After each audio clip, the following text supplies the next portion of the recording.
Біздің аламанда көптеген қызықтар Давай, жаңа жылға дейін тұрмысқа шығам деп мақсат қойшы. Ешқандай қалжыңсыз. Медитация кезінде. Осы аламан біткенше тұрмысқа шығам. Сен бері қара, сен бар ғой. Сен повар болып кейтерекке айналып. Жарай ма? Подкаблучник боласың кейін. Ни о чем қалды ғой, иә? Жалғастыра беремін. Қиясасына қойшы. Барлықтарыңызға сәлем. Есімім Еркебұлан. Бұл аламан күнделіктері. Бұл жерде миллионерлер және де кемелденген тұлғаға айналуға ниеттенген жандар жиналған. Ал бұл жандарды бізде шабандоздар деп атайды. Не себепті екенін біраз сәттерден кейін білетін боласыздар. Аламан күнделіктері. Бірінші күн біз бастаймыз.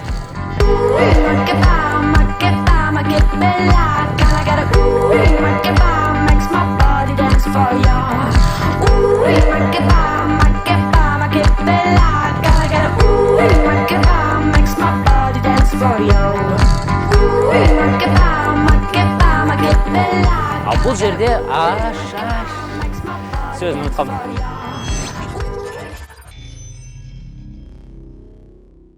Аламан сабақтары дәл сағат 8-де басталады. Алайда 7-де шабандоздар осы жерге жиналады. Алайда ішке кіру оңайлыққа соқпайды. Себебі әрбір сабақтың алдында шабандоздардың үй жұмысы тексеріледі. Ол не үшін қажет және де күніне қанша адам өтпей қалады, толығырақ біздің кураторымыз Тілектес түсіндіріп беретін болады. Жалпы Тілектес, не үшін үй жұмысын орындауы қажет?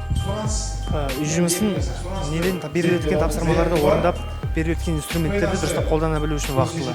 Бір қалғаннан кейін, бір орындамағаннан кейін келесі аптада тағы орындамайды. Одан тағы орындамайды, сөйтіп дым ешқандай білім қалмайды. Білім қалмағасында бизнес жасамайды, ақша жасамайды, өкінішке орай дым табыссыз кетіп жатқандар көп болады. Ол үшін біздер тексереміз, үй тапсырмасын береміз, қадағалаймыз, орындалуы өздері үшін жақсы, себебі табысты болады, бір жағынан білімді алып келеді берілген нәрсе. Жалпы келетін алдағы уақытқа аламанға қатысушыларға айтарымыз, үй жұмысын орындап отырыңыздар. Себебі алдыңғы қатардағы орындарға отырасыздар. Ахметбек ағайдың эмоциясына жақындырақ отырып, жақындырақ түсіну үшін бұл өте маңызды.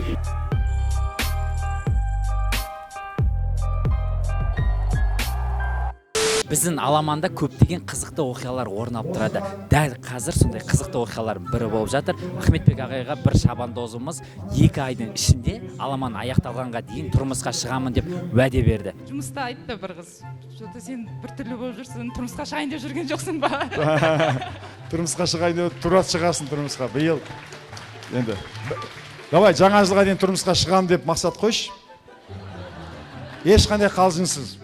Медитация кезінде. Осы аламан біткенше тұрмысқа шығам. 2 ай. Болды. Бұны кванттық әлем дейді. Қуаттану сабағын күнде үйде аудиосын, дауысын шығарып тұрып, балаларымда тыңдатқызып қоям, өзім де тыңдаймын. Мен емес, бірінші мен балаларымнан нәтиже шыға бастады. Үйде компьютер бар, принтер бар. Мама, бізге раскраска шығарып беріңізші деп.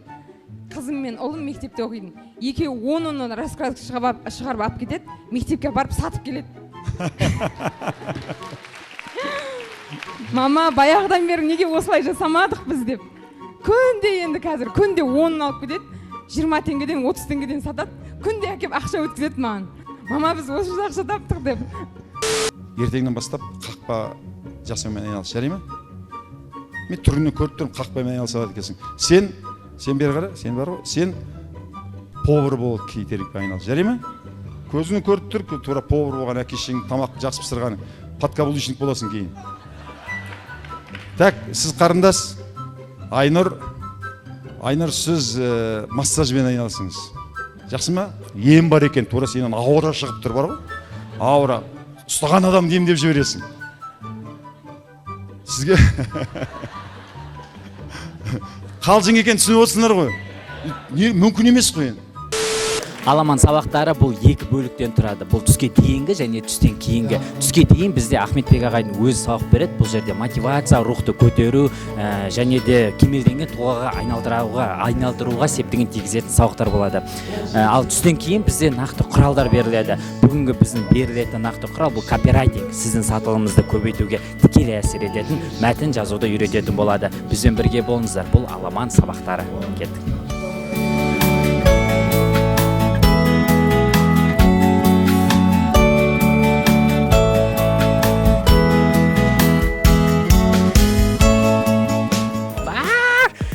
брат ренжімеш.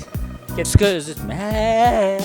Сағат 1 болды. Демек бізде түскі үзіліс. Түскі үзілісте шабандоздар осы жақын аймақтағы асханалардың бірінде өзінің түскі асын ішетін болады. Түстен кейін бізде сабақтың екінші кезеңі басталады. Екінші кезеңнің бүгінгі басты спикері, копирайтинг және де сайт маманы Ұлпан Түзелбек бізбен бірге болыңыздар.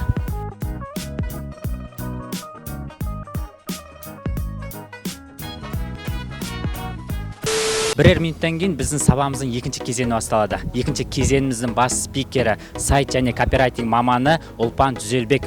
Бүгінгі сабақта қандай ерекшеліктер бар және де не өтесіз, сол туралы айтып өтсеңіз. Бүгінгі сабақта бірінші ең алдымен сатылымға келетін жарнама мәтіндерін жазуды өтетін боламыз. Ол жерде біздің аламанда ұстау керек ба? Давай. Не о чем болып қалды ғой, жалғастыра беремін. Қия саласынрақ қойшы.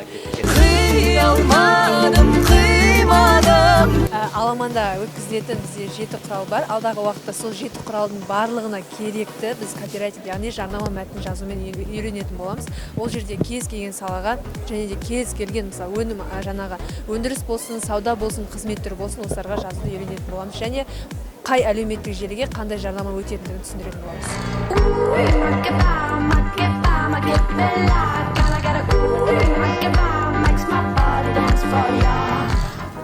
Неге андай деп сөйлесең? Ән деп сөйлесең?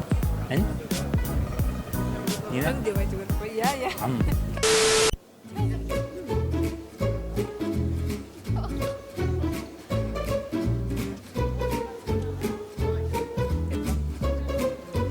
Біз Аламанның шабандозынан сұхбат алуға. Кешір, кеттік. Біз Аламанның шабандозынан сұхбат алуды шештік. Бұл есіміңіз қалай болады? Есім Айшолпан. Айшолпан, жалпы Аламанға қайдан келдіңіз, қалай есіңіз? Мен Аламанды өзім Инстаграм қарап жүрген кезде рекламасын көріп қалған болатын. Одан кейін сол Ахметбек ағайдың несіне кіріп, жаңағы өзінің профиліне кіріп, сол жақтан қараған болатын. Өте көп пайдалы нелерді, видеоларды көргеннен кейін солай жазылам деп шештім.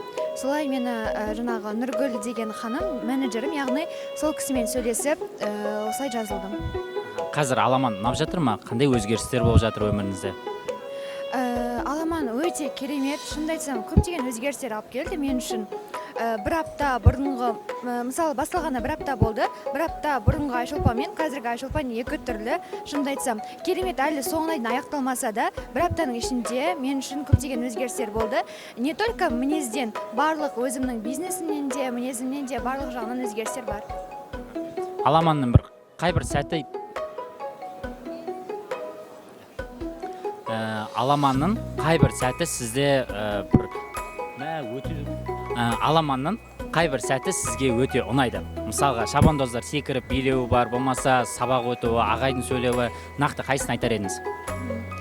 Маған Аламанда болған әрбір сәт ерекше. Билегендері де, ән де, ағайдың сөздері де, сол жердегі тренер, яғни спикерлердің барлығы мен үшін ерекше. Олардың сөздері де, сол кісілерді, тренерлерді, ағайды барлығын сыйлаймын. Өте керемет деңгейде барлығын айт. Енді Аламанға келудің 3 себебін айтасыз ба? Басты. Ең бірінші, бұл Аламанға келу ол ақшада емес та. Бірінші, ол ең жақын орта табуда. Өзіңді түсіне алатын орта табу. Екінші, өзіңнің жаңағы артық вирус дейді ғой, вирус мінездерінен құтылу бір жағынан. Одан кейінгі үшінші ең керек нәрсе, одан кейін ең соңында болатын шығар ақша. Ақшаға байланысты, яғни ақша дегенде ондай мағынада емес, әрине өзіңнің табысыңды көтеру, яғни өзіңе жаңағы тиесілі керек жаңағы сала ретінде соны таңдап, и оны ары қарай жеткізу.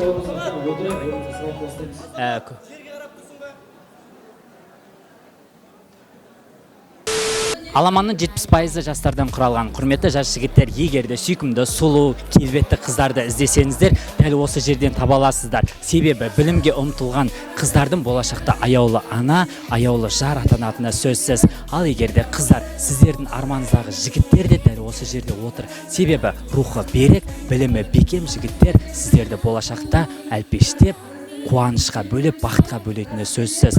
Қысқасы, бақытты, болашақта, байлықта барлығы осы жерде. Бұл Аламан, келесі кездескенше. Сау.